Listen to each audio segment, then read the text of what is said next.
కేసీఆర్ చెప్పింది అబద్ధం.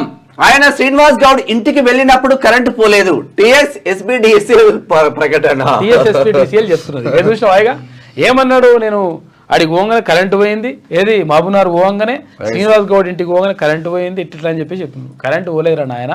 ఎట్టి పరిస్థితుల్లో ఎక్కడ కూడా కరెంటు అప్పుడు ఆయన పోయిన పరిస్థితుల్లో కరెంటు పోలేదు. వీళ్ళు కావాలని చెప్పేసి బంద్ చేసుకొని ఇవన్నీ చేస్తున్నారని చెప్పేసి టీఎస్ఎస్పీడీసీఎల్ చెప్తా ఉంది. మహబూబ్నగర్ పర్యటనలో మాజీ మంత్రి శ్రీనివాస్ గౌడ్ ఇంట్లో భోజనం చేస్తున్న సమయంలో 2 సార్లు కరెంటు పోయిందని మాజీ CM KCR social media X వేదికగా చేసిన ఆరోపణలను టీఎస్ఎస్పీడీసీఎల్ ఖండించింది. కేసీఆర్ పర్యటన సందర్భంగా శ్రీనివాస్ గౌడ్ ఇంట్లో కానీ ఆ చుట్టుపక్కల కానీ కరెంటు పోలేదని స్పష్టం చేసింది. ఆ టైంలో ఎలాంటి పవర్ కట్ జరగలేదని తమ దర్యాప్తులో తేలిందని చెప్పేసి టీఎస్ఎస్పీడీసీఎల్ క్లియర్గా చెప్పింది.